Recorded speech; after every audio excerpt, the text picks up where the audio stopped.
Welcome to Wannabe Clutter-Free, formerly Wannabe Minimalist, the podcast for busy families who are tired of the chaos, fed up with being overwhelmed, and ready to enjoy life again. Each week, we talk about how to let go of the clutter so that you can focus on the things that actually matter.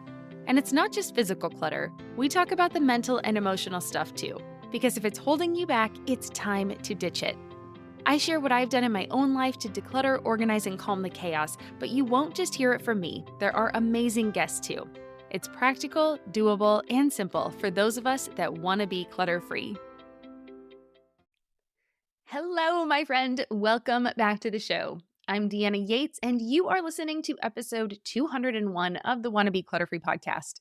On today's episode, I am chatting with Elizabeth Manley about the importance of play in our homes and also how it affects the number of toys we have. I know that I am always talking to you about decluttering your toys, and she's going to talk to us about how many do we really need?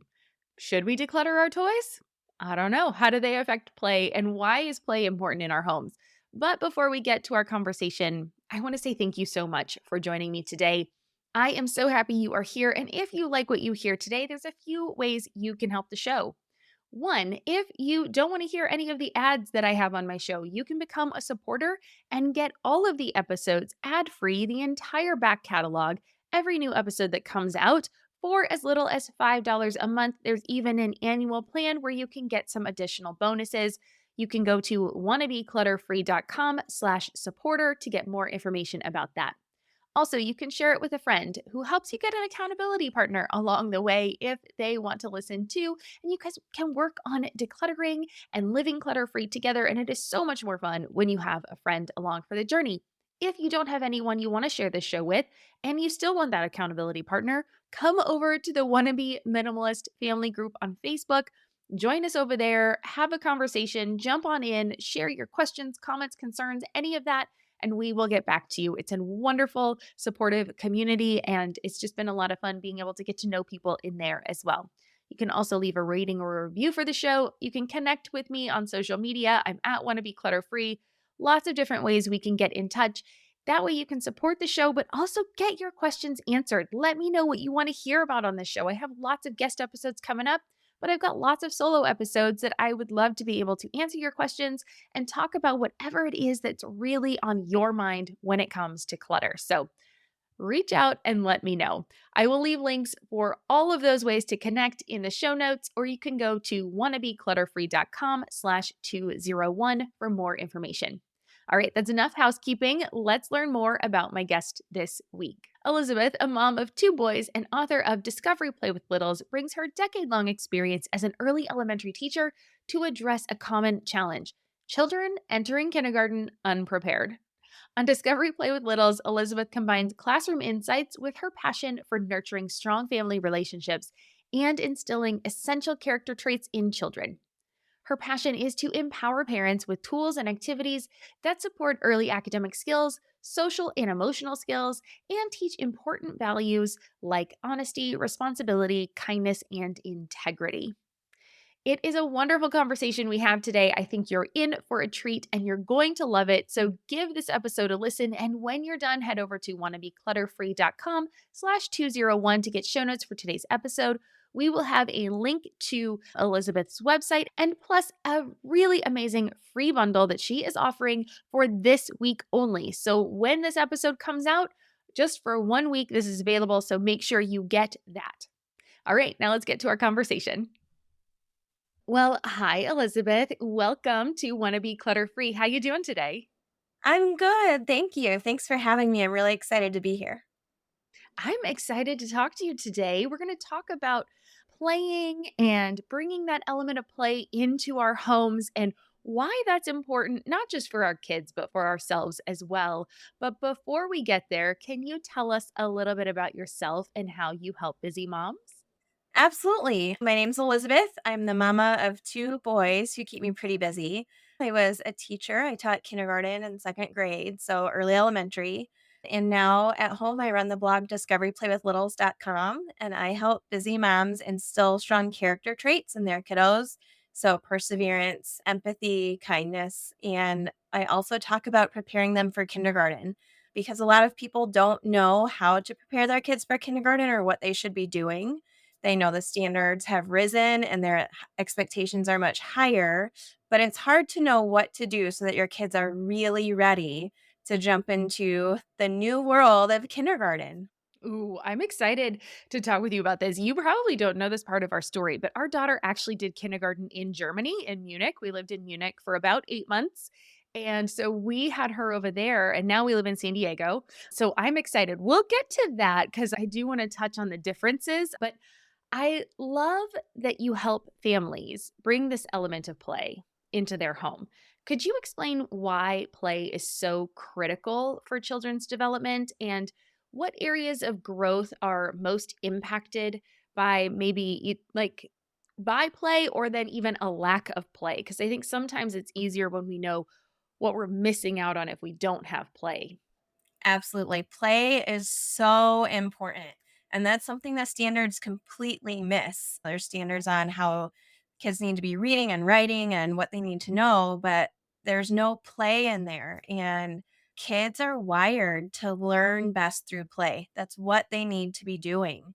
And so when we sit a kiddo in front of a worksheet or something, they don't learn as well as if you make it engaging and fun. And so a lack of play, even if they sit in front of a screen, their fine motor skills, this is a big problem in kindergarten. Their fine motor skills are severely lacking. And when I was teaching, I noticed every year they got a little bit worse with the group of kinders that were coming in. I mean, I even had kids that couldn't turn pages of a book. Their handwriting was really hard because all they're used to doing is swiping. They're not used to digging in dirt with their fingers. Their muscles aren't strong enough because they're not using their fingers with Play Doh. They're not exploring with their hands and getting that coordination down. So, coloring, writing, all of that is harder for kids. And it's getting really, they're coming in underdeveloped in those areas. And not only that, but focus is really hard when it's harder for kids when they are in charge of their own play. The screens and even these so called learning apps that you think you're doing a service to your kid by putting them, on and having them spend time on because they're learning their ABCs or counting, all that's changing their brains because they need those rewards every 3 seconds or the star, the flashing lights, so their focus isn't developing. Their imagination isn't developing because they don't have to do the work of thinking up something to do. They don't have to do the work of pretending and coming up with story and all of those things that you do when you're bored. That's a word that kids don't know these days because we feel like we just have to keep them entertained all the time. So, lack of play is really doing a disservice to our kids in many areas. Even if there's even if they're learning some academics, a lack of play hurts them um, socially. Also, they aren't building those social cues with friends, those social skills with friends to hold conversations and to play together and to get along. And yeah, so lack of play really touches many areas that kids need to be developing in. Yeah. Oh, so interesting. I see all these headlines all the time about Gen Alpha, which I think is are kindergarteners still considered Gen Alpha? I think it's all the way to the babies being born this year are still in Gen Alpha, which is the behind the Gen Z. Well, and so I think this is so interesting. There is a lot of studies behind showing all of this, obviously. So I'm an elder millennial. I'm like a geriatric millennial, like on the cusp. I'm a zennial with the X, not the zennial with the Z. But I definitely relate more to millennials than I do to Gen X. And, you see all these articles about talking about how millennials are messing up their alpha kids. But I do think, like, people like, I've got my phone right here on my desk, right? I think our generation has gotten so used to having a phone with us. We just feel like that's I almost think that people actually think they're helping their kids when they put them in front of an iPad and they put them in front of these learning apps because they think, I mean, people aren't purposely trying to keep their kids behind, right? So I think they're trying to help and they think like, well, the whole world is digital. The whole world is on my phone. So kids need to learn how to navigate these tools and apps and all this kind of stuff. But the other thing I have read is that they don't actually get the underlying concepts or the mechanics of how your phones actually work. So everything is so dumbed down on apps and yeah, it all like you said directs you here and there and you don't ever have to figure out how that actually works or how to put it together or if something goes wrong, how do you fix it? That is so interesting to me. I keep expecting our daughter to know how to work the TV better than we do. She's 10. She still doesn't, right? I think some kids do, but like she still doesn't know how to work things better than we do as parents, which to be fair, I'm happy about that. But I do keep expecting there to be a moment of like, oh, she's going to just get all of this stuff. But they don't unless they have to sit and figure it out, which I think is also the interesting part of that. So let's talk about screen time a little bit. You talked on learning apps and the deficiencies that we're having when we're sitting in front of screens. So, how have you, as a teacher, seen the effects of excessive screen time? You talked about they can't flip pages in a book, but especially compared with children who are more engaged, maybe in active play, what are some of the differences you see popping up? It's really interesting. The more people I talk to about how I'm raising my kids with limited screen time, I mean, I don't think the answer is none. You can't do any, right? Even though that's kind of where my teacher mama heart wants to go sometimes. We don't do none, but we do limited. When I talk about that to other people, their response is usually, oh, well, they're going to need to know how to work a computer when they get to kindergarten, or they're going to need to know. And it's really interesting as a teacher where we're located. I had some Amish students in my class who had never touched a computer. They get no screen time and they actually picked it up faster. What we did on the computer, which was limited in my classroom, they picked it up faster than kids who sat in front of the screen because of the way their brains were developing. They could problem solve, they could figure things out. They were stronger academically, even emotional regulation. They typically were stronger because they had to go out and figure things out. They had to go out and they used their imagination and they problem solved and they looked at a problem with more than one solution instead of just being stuck in front of an iPad that, playing a game, you don't have to use those skills or figure anything out like you were talking about. Yeah. Well, what's interesting too is that I found so fascinating when you first answered was the fine motor skills too, about like playing in the Play-Doh and like having the strength in their fingers to actually do the things they need to do, to be able to color, to be able to write, to be able to do all that kind of stuff. Yeah, so fascinating. And I do think it is counterintuitive. Like I said, I think we think phones are so ubiquitous in our world. Our kids are going to have to know how to do it, but they don't have well, first off, I am 44. So computers weren't really, I mean, I think I had a computer in my room because I had the only room that had space in it. Got the first computer hand me down from a cousin like in maybe 92, something like that. But I remember being really young and having a computer in my room. And but you couldn't play anything on it. It was like all DOS. It was all like very blocky, pixelated. I think we had maybe a Jeopardy game on there or something like really primitive. But in our my grade, so okay, when I was 10, when I was our daughter's age, we played Oregon Trail, right? You had the whole computer lab with the old Mac computers, and we got to play Oregon Trail.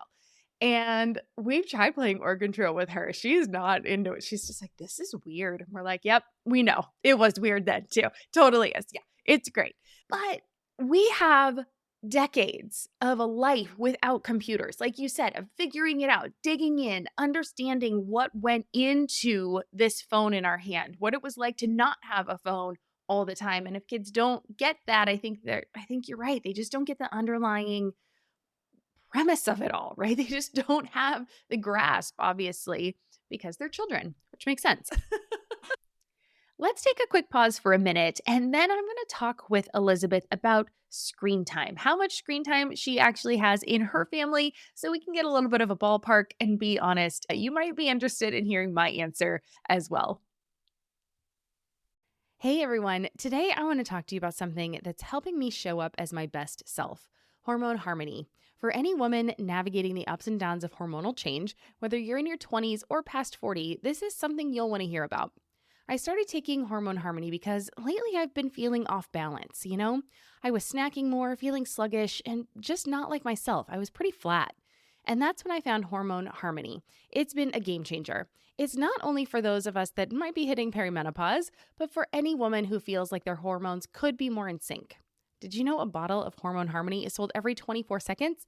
Yep, it's that popular. And it's not hard to see why. This wonderful supplement is packed with adaptogens. These are science backed herbal extracts that help your body adapt to stress and minimize those annoying hormonal fluctuations. So, whether it's hot flashes, night sweats, mood swings, or just feeling perpetually tired, Hormone Harmony addresses all of these symptoms gently and effectively. And for those navigating the tricky waters of perimenopause, it is nothing short of a lifesaver. The company behind Hormone Harmony, Happy Mammoth, is all about making women's health simpler and safer. Their products are sugar-free, gluten-free, dairy-free, non-GMO, and third-party tested to ensure the highest quality. And the best part? Women are reporting they feel like themselves again. If you're ready to start feeling like yourself again, I've got great news. For a limited time, you can get 15% off your entire first order at happymammoth.com. Just use the code WANNA at checkout. That's happymammoth.com with the code WANNA, WANNA, for 15% off your first order. Don't miss out on this incredible offer. Do you ever find yourself staring into your closet, feeling like you've got tons of clothes but nothing to wear? Well, I've discovered a fabulous solution that's perfect for us busy women. Armoire. Armoire offers high-quality, unique brands tailored just for you. All it takes is a quick 5-minute style quiz, and voila, you get a personalized closet from which to choose. The best part, these stylish outfits are delivered straight to your door in just a couple of days.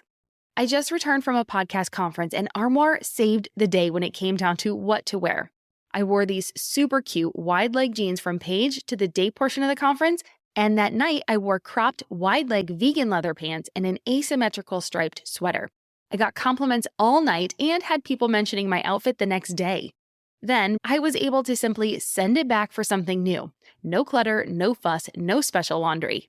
And it's not just about looking good, it's about feeling good too. Armoire is all about sustainable fashion, so you can stay trendy without the waste.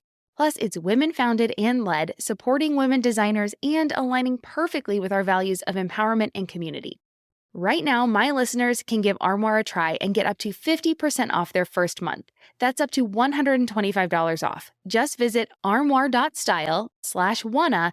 That's armoire.style, ARMOIRE.style/wanna to get up to 50% off your first month. And never worry about what to wear again. Try Armoire today. Welcome back. Okay, so tell me about what is your screen time like? And then I'll be honest and tell you ours as well. Okay, sounds good. So the American Association of Pediatrics recommends 2 hours a day, and that does not include, like, FaceTiming with family that lives far away and stuff like that. So we're a little bit under that, we do it by shows, and they're about 20 to 30 minutes right now are the shows that my boys watch. So they both get 1 show. My oldest is in kindergarten, so he's gone most of the day, and then we have a couple hours in the afternoon. And my youngest is 3, and he'll be in preschool next year, but for now, he's home with me, and so we don't watch TV during the daytime. It's more of an afternoon. After school, my oldest is tired, and usually that's their like, while I'm cooking dinner, sometimes they help, but most of the time, that is kind of their screen time to just sit and relax a little bit before we play. So that's our routine for now. Sounds familiar. Okay, so your oldest is in kindergarten, so 5, 6, and your youngest is? 3. Okay, so we only have one. We have a 10-year-old. What are the ages on that recommended 2 hours a day? It's the younger kids, and I don't think homework like, if she does homework and stuff, that wouldn't count as screen time, I don't think. Thankfully, our homework is not on the tablet. I feel like we're in this little bubble in San Diego where we're still slightly primitive. Like, she does have Google Classroom, and they do give information that way, but she didn't have homework at this school until this year, and it's only a page of math a day and then 20 minutes of reading a night. So it's still really not too bad. I know I love it. I feel so lucky where we are. I just like pinch myself every day. I'm like, okay, I love it. But that said, I won't say that we fall under that 2 hours a day. We definitely don't.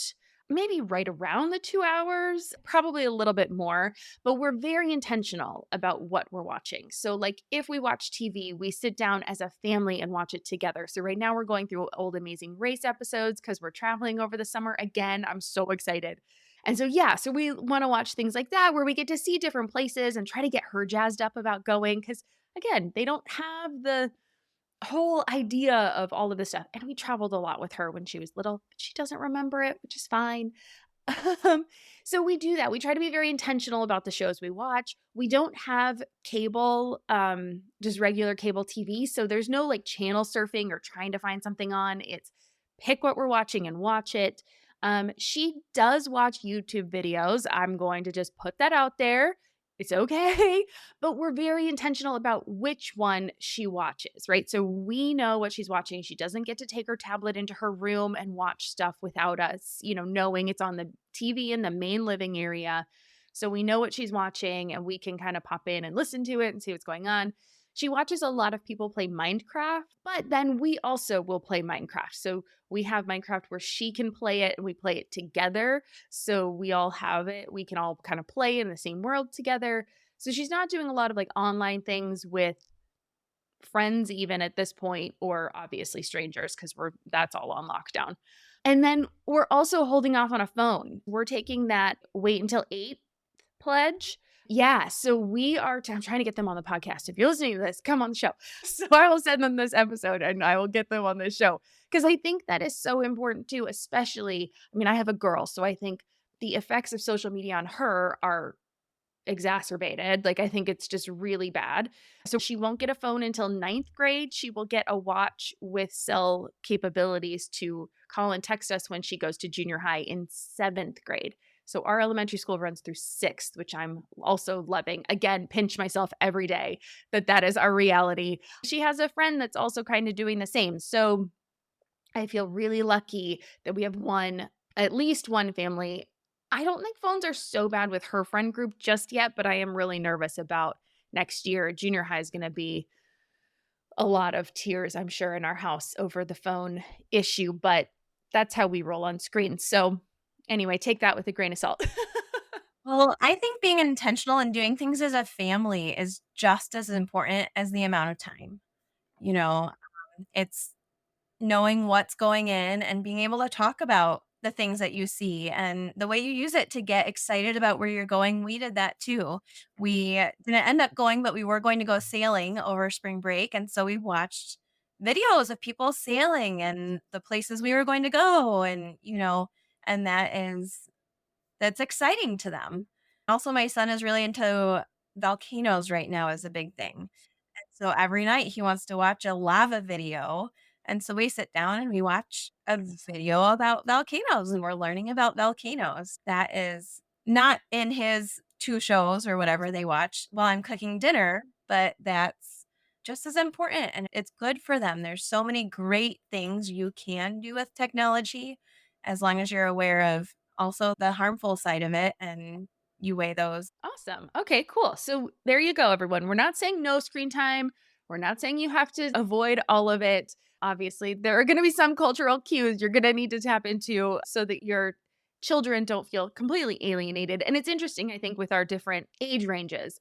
Yes, and we've noticed it's different with my youngest too, because he has older brother, and as we move to a new stage with older brother, he gets swept up in there when things were way different when I just had one too. So the wider span of kids you have, you're not probably going to be able to limit as much screen time if you have two, three, four, however many kiddos versus just one. Awesome. Well, thank you for bringing that up. And it's very true. I know people have listened to the show and I've had comments before being like, she only has one. And I'm like, yep, totally get it. We minimize lots of things in our life, apparently ourselves as well, with the, 2-for-1 replacement on the end. But yeah, I totally get it. So thank you so much for bringing that up. And that's a good point to make. So how can we get away from screens? What are some easy ways that parents can encourage more play when inevitably they're going to get the I'm bored or there's nothing to do? And The "I'm bored" is actually really good for kids. When we hear that, my first instinct, at least, is to say, well, you could go color, you could go downstairs and play, you could play with your racetrack, you could go swing. And I want to solve the problem for them. But it's really good to allow them to problem solve on their own. And so you will get the I'm bored, just prepare yourself for it. And okay, I know you have plenty of toys. You can go find something to do and let them be bored for a little while. Let them figure it out because chances are they're going to come up with something really, really, really great. That if you solve the problem for them, they won't have a chance to use that imagination. And just last night we were outside. It was a beautiful day here. It's the first beautiful day in a while, and my boys found some sticks and they decided to make a bird's nest for the bird. And it ended up being just a pile of sticks in the middle of my yard, but that was okay. We cleaned it up and it worked. But just watching them work together and imagine and play together is really good. So you don't have to feel the pressure to minimize the "I'm bored" because it is really a great opportunity for your kiddos to build some of those really important skills of problem solving, imagination, creativity, focus. The less toys you have and the less things you give them to do that can be played with one way, the more focus they have and the more, or they build that skill, right? It's a skill to be built. And the more they use their creativity. And so it's hard to change a pattern. It's hard to change a habit of screen time. And it will take a while and there will probably be pushback. Not probably, there will be some pushback, right? So in the back of your mind, just remember that it's okay and it's really good for them. That does not make you a bad mama, even if your kiddo isn't happy in the moment. It's really good for them. Yeah. Well, it's interesting you say that because it's one of the points I made on my podcast last week on my solo episode. I went through 10 lessons that I'd learned over the last decade of decluttering and minimalizing things in our life or minimizing things in our life. And the bonus tip was that it's not going to be easy. It's going to be hard. And the reason is because it's something you're not doing right now, right? The stuff you do now is easy because you've either been doing it for a while, it was something you really wanted to do, you worked at it and you've gotten it like to the point where you're like, "Okay, I got this." Or we just go into the easy stuff because that's just how our brain works. It wants to take the easiest path. And so if it's a goal you have, if it's something you want to change, it is going to be hard. You have to put in the work. But once you start to put in that work, it gets a little bit easier every single day until it becomes something where you're like, oh, well, yeah, we've always done it that way, even though you forget the struggle that you put in once you get to that new stasis. Thanks for that reminder. I 100% am on board with that. Let's take one more quick break. And when we come back, we're going to get Elizabeth's take on how many toys we actually should have in our home. If we're looking at incorporating more play, does that mean we need more toys? We'll have her answer when we come back. I'm Margaret. And I'm Amy. And together we host the podcast, What Fresh Hell? Laughing in the Face of Motherhood. Margaret, I would say you're sort of a where are my keys kind of mom. Correct. Sometimes a where are my kids kind of mom. Well, you're, Amy, more of a we were supposed to leave 35 seconds ago, mom. I mean, touche. In each episode of What Fresh Hell, we come at a topic from our usually completely opposite perspectives. I bring the research. And I bring kind of the gimlet eye. Like, is that research really going to work, people? And almost 10 million downloads later, we're still laughing. We also talk to experts in the parenting field, plus parents with stories we can all learn from. We make each other laugh, we challenge each other's assumptions, and we have what we think is the best parenting community on the internet. Check out What Fresh Hell? Laughing in the Face of Motherhood wherever you listen to podcasts.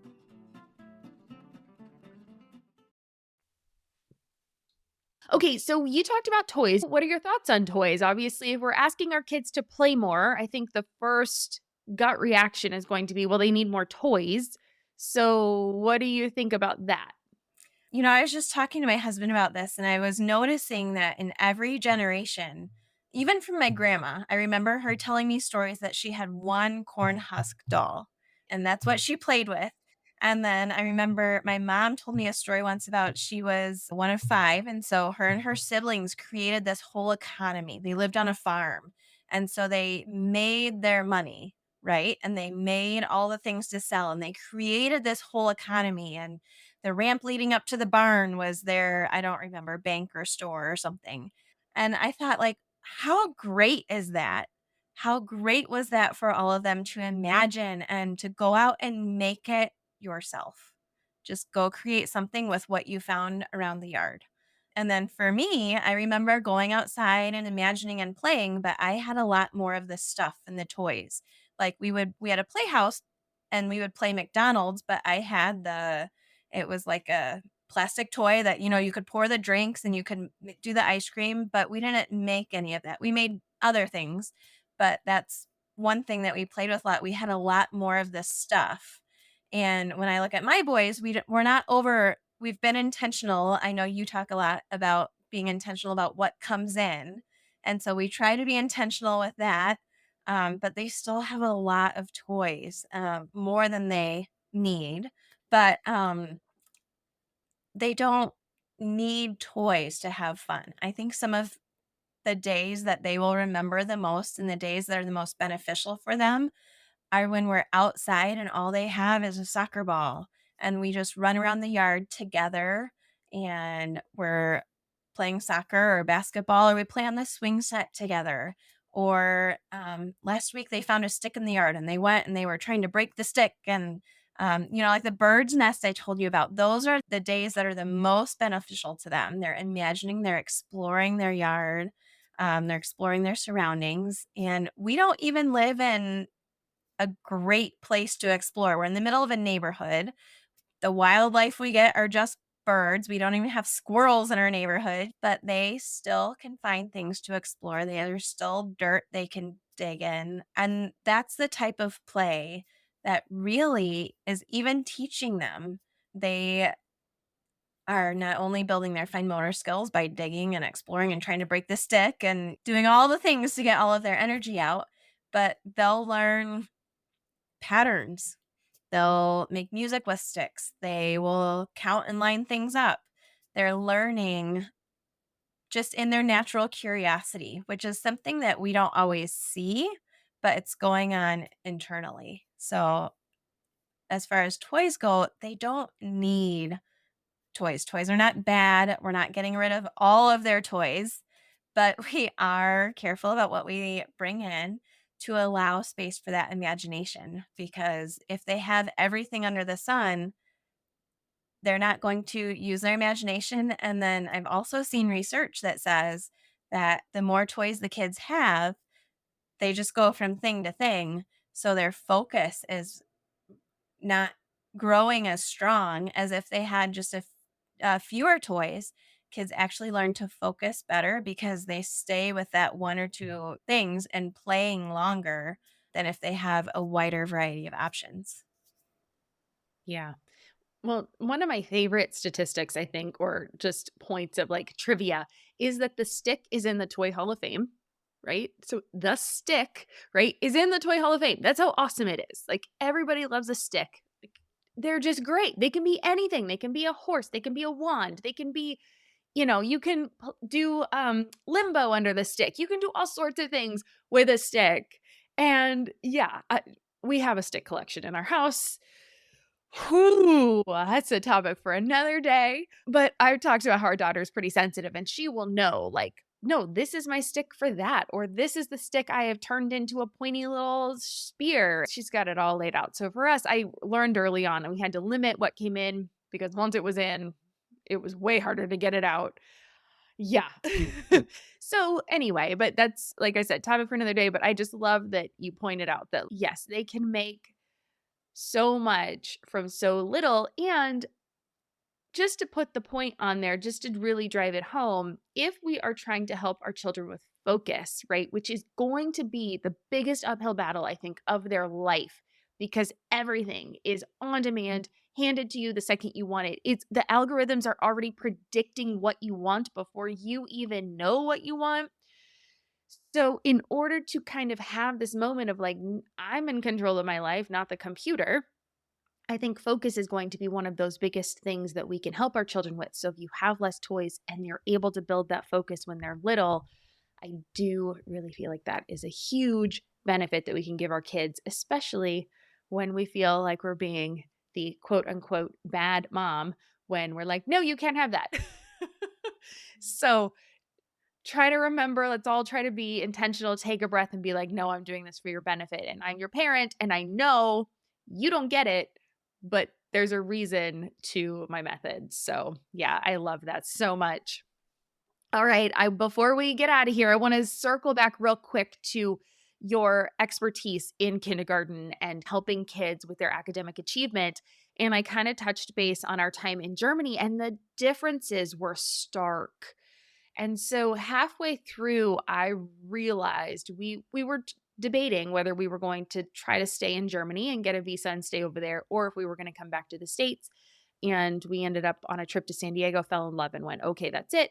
But we still had the plans, and we were still in Germany. And so I remember the kids don't go to school, quote unquote, school until first grade, really. And at that point, they're super independent. Like you walk them to school on the first day and that is it. They walk themselves after that. Like it's starkly different, which is so interesting. Well, she didn't end up starting first grade. She only went to kindergarten, which over there is more equivalent to a daycare here. So it's young kids, 3, I think, through 6, basically through 6 years old. But it's all play based. And there wasn't much alphabets or counting, right? There wasn't much writing. There wasn't much of that went on. So it was really interesting. So I actually took it upon myself because we researched where we were going to be living before we moved here. And I was like, she's going to be super behind if we don't teach her this stuff. So I ended up having to teach her how to read, which really prepared me for COVID. Because if you can teach your kindergartner to read when they don't want to be sitting down doing anything, really it kind of just is like, all right, I've done something hard before. I can do this again. So, but tell me a little bit about how we can get our kids that balance, right? That balance between play and having fun and learning these skills that they absolutely need with feeling that they have to be prepared for this environment that is sadly feels way more competitive than it should be when they're starting elementary school. So, talk us through that. It is. So I'm close to you. I'm 30, almost 39. And I don't know about you, but when I went to school, it was a lot of worksheets. And so when we think about teaching our kids, like we don't know another way because we didn't learn that way. And so when you're preparing your kiddo for kindergarten, your first instinct is going to be, okay, let's make flashcards and let's make some worksheets. What can I find on the internet that I can print off and set them down at the kitchen table and doing it? Sounds great in your head. And then you end up having a 4-hour long battle at the kitchen table because your 5-year-old does not want to sit and focus because that's not how they're wired. So, to prepare your kiddo for kindergarten, actually, there are no requirements for going into kindergarten. They don't have to pass a test. They don't have to know anything. But if they go in without any exposure, you're right, they will be behind. And then what I always tell parents is if you think about it this way, it's not just the academics they're going to feel pressure to catch up on. They're entering a new building they've never been to before, so they have to learn their way around. They're probably with new classmates they've never met before, so they're figuring out their place socially. With a new teacher they don't know, suddenly this stranger's in charge of them and they have to figure out, who this person is. They have to figure out all of their routines and procedures and all of that. And then you add not having any idea what's going on academically on top of that, and that is incredibly overwhelming to them. So they need to be prepared in some way so that they can at least feel comfortable with one new thing, right? But the way to do this is just through play. My son learned the alphabet because we got foam letters and we played with them in the bath. He did not know what a flashcard was. He didn't know what a worksheet was. We played with letters in the bath. And even that, those were only uppercase. Those were only, the capital letters. counting, they really only need to know up to 10, up to 20 would be great. And every state's just a little bit different. These are for standards that I used when I taught. So every state's a little bit different, but we counted the steps every time we went upstairs, and he could count to 12 just by counting the steps. And then once he learned that, we would count, how many steps does it take you to get to the bathroom? Or can you do 10 hops to the table? Or whatever. We play outside a ton. Nature is so great for kids. So we try to be outside whenever we can. And we use chalk a lot. And so I would draw for name recognition. They need to be able to know their name and recognize it because it's on their folders, it's on their desk, it's on their locker, it's on their cubby, it's on everything. So I'd write their name and I'd say, okay, hop to the A or hop to the C, and they could hop, they could skip, they could crawl, but anything that gets them up and moving and in their interests, do things that they're interested in. My boys love playing catch. So sometimes we'll throw the ball and we'll just count how many throws can we make without dropping the ball. But you would be surprised how many of these beginning academic, just rote memory things you can incorporate into play without ever touching a worksheet or a flashcard. Now, I did make cards with letters on them and I hid them around. And so they would go on a little scavenger hunt outside to find letters, but whatever you can do that you can incorporate it into play. And I think parents hear these high standards, and the standards are high in kindergarten, especially versus what you were talking about. I mean, that is a dream for our kids. That would be amazing. My kindergarten kids were writing 5-page research books by May. I mean, it was crazy. And we did it together. It was a dinosaur unit, and every day we'd work on a page together after we researched the dinosaur together, and it was fun. But that was a standard they had to be writing. And so it sounds like your daughter had an amazing kindergarten experience that was really beneficial for her. And she's really lucky to have had that. Thank you. Yeah, thanks. Well, and one thing that worked for us, because again, I was really trying to get her to be able to write because I knew she's going to have to come back and be able to write something at least, be able to read something. And now she's a voracious reader. Like she reads 475-page books in a week. Like she loves to read now, which is really great. But it was a struggle at first, for sure. She never liked writing with pencil or pen or crayons because she hated making mistakes that she couldn't get rid of. So we ended up mixing flour and salt. And I remember like putting that on a plate and having her just try to write the letters with her finger in that, because when she messed up, it was just like, oh, just it's gone. Nobody even knows I can't even remember what it looked like, She just never wanted to mess up, and she just never wanted to do it until it was perfect. So if anyone's listening to this and they're like, but my kid won't try that, think about what it is that they don't like about it and see if there's a way you can make it more playful or make it fit with what they want to do. So I think there are lots and lots of opportunities. Elizabeth, this has been so great. Thank you so much. There's something we are working together on the Joyful Mama, Joyful Kiddos bundle, and I'm actually giving away my toy clutter rescue guide in there for free for anybody that signs up. And there's lots of free stuff included. So tell us a little bit about what this bundle is, how people can get it, what's included, and how does it support parents and children? Yeah, so I am super excited about this bundle. We've gathered 24 of our favorite creators that serve mamas and families of young kiddos. And we all have put in, like you said, just a resource that is normally a paid resource. So it's not like a one-page freebie that you can find on anybody's website anytime. We have some fabulous gifts this year. And so I'm really excited about it. In this bundle, you'll find everything from your toy clutter rescue. We have a weekend breakfast challenge. We have somebody giving away the Artful Parent 101 course that shows you how to incorporate more art and creativity into your home. I am giving away a free lesson from my course for kids all about perseverance and how to instill perseverance in your kiddos. We have some really great things in this bundle that I'm really excited about. And no matter what stage of life you're in or what stage your kiddos are in, you will find something that hopefully serves you and your family well.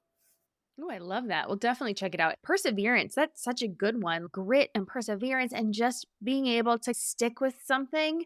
Oh, okay. I'm definitely going to be downloading that one. And also, that art would be really helpful. Like, even with our daughter being 10, that we've tried painting and drawing and stitching and spirograph and all the things. We have tried lots and lots of things. Haven't necessarily found the thing that stuck, so I might check that one out and see other ways we can work art into our daily life because I do think it is so important. So yeah, that's super great. And yeah, like she said, it's not just these one page downloads. Like I actually revamped the toy clutter rescue guide for this. There are video lessons now included with it. There's a huge PDF download to go with it as well, but I have broken it up into chapters with video lessons to help you work through it.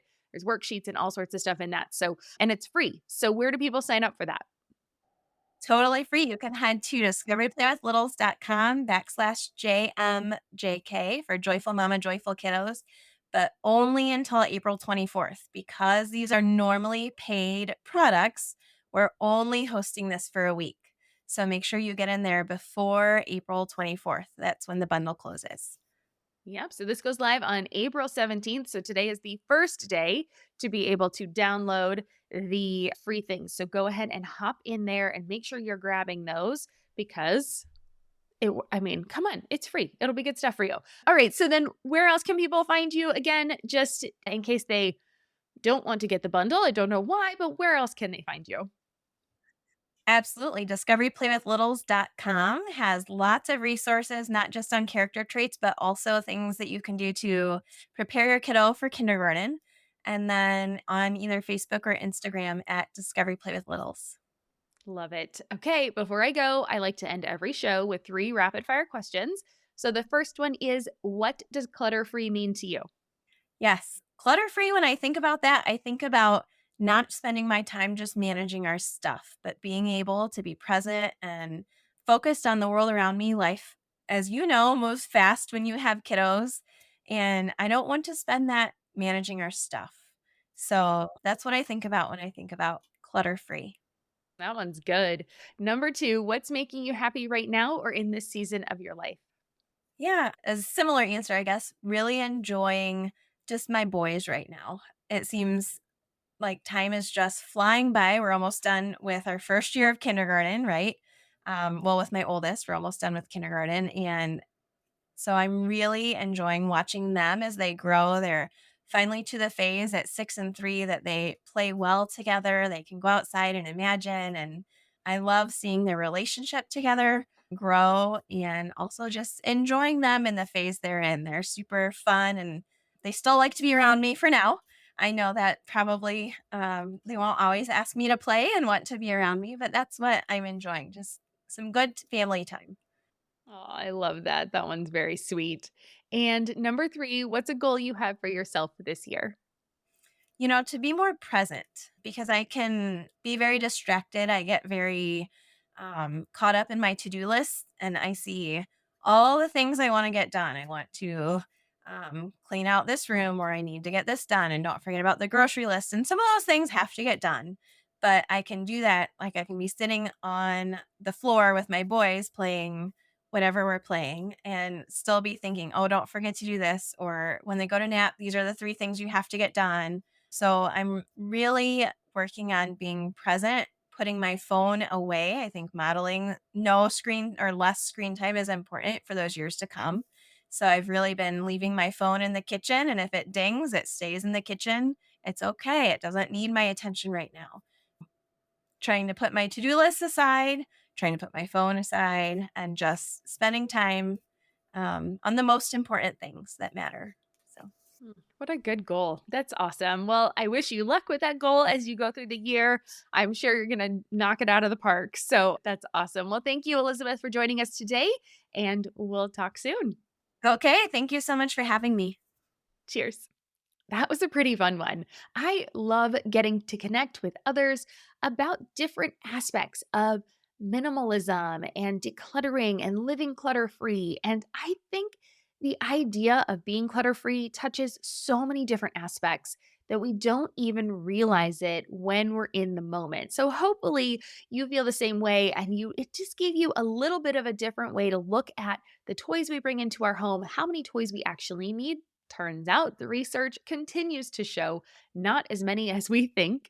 And just the way to be more intentional and to understand that, you know what, sometimes it's not easy, but we are the parents and we understand a lot more. We have a lot more experience. We really can tap into what is going to be best for our family and just live in that intuition, right? Understand that we know and we can really set the right tone for our families. And guess what? It can be fun, it can be play, and that might be just the thing our family needs. So I would absolutely love to know your thoughts on this episode. What stuck out for you? Are you going to make any changes in your screen time or in how you play or what you play? How many toys you have in your home? Please let me know. I would absolutely love to know. And I know Elizabeth would love to know as well. So go ahead and comment on this post on Instagram or send me a DM. I'm at Wannabe Clutter-Free on the social channels. Like I mentioned at the top of the show, come over to the Wannabe Minimalist family group on Facebook. Share in there, join in the conversation. We would love to chat with you and just kind of get your tone on how many toys you have. What's your screen time if you're willing to be honest and open as we were on the show today. And then, of course, do not forget to pick up that Joyful Mom, Joyful Kiddos free bundle this week. It's only available from April 17th through April 24th. I will have a link in the show notes, so you can just click on through and grab that with lots of things in there that are going to be free, normally paid things that are completely free for this week only. So don't miss out on that. And thank you again to Elizabeth for joining us on the show and sharing such wonderful insights and just tips and tricks from someone who has been in the trenches, right? She used to teach your kindergarten age children, and so she knows what it's like. She's seen it from both sides of the coin, right? Which I absolutely love when people can come and give advice and information when they have seen both sides and they know what they're talking about. And then if you liked today, don't forget you can leave a rating or a review for this show on Apple Podcast or Spotify, or this episode will also be on YouTube. So come on over there and check it out if you'd like to see Elizabeth and I and our conversation. Until next time, take care, keep things simple. Remember, you do not have to have all the toys to be a good mom. And remember, I believe in you. I'm Deanna Yates, and you've been listening to Wannabe Clutter-Free. I'll see you next week. Cheers.